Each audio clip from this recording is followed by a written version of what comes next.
Hello Zizi! For today's vlog, papakita ko lang sa inyo kung ano ang pwede niyong gawin sa caramel sauce na ginawa natin noong mga nakaraang linggo. So, paano nga ulit natin ginawa yan, Zizi? Kailangan lang natin ng condensed milk, sugar, water, and then yung ating cassava, and then pinakulan natin. Yun na. Meron na tayong caramel sauce na pwede natin gamitin sa palaman at kung ano-ano pa. Sa araw na ito, Zizi, ang gagawin natin sa ating caramel sauce ay ilalagay natin siya sa ating cake. So, anong cake ang gagamitin natin?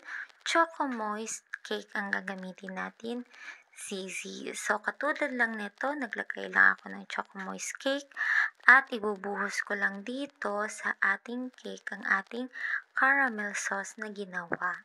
Ayan.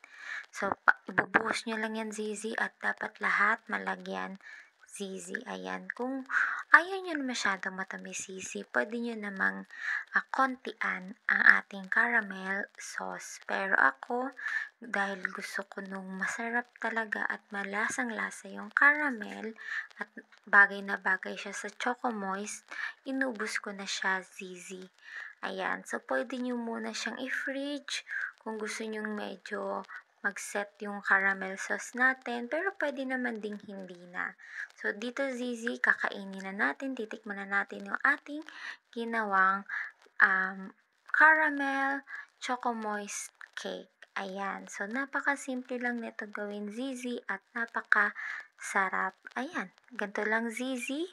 Murang-mura lang. Magkakaroon ka na ng cake na pwedeng pamerienda. Pwede naman din to sa mga handaan, Zizi. Ayun lang, Zizi. Salamat! Paalam!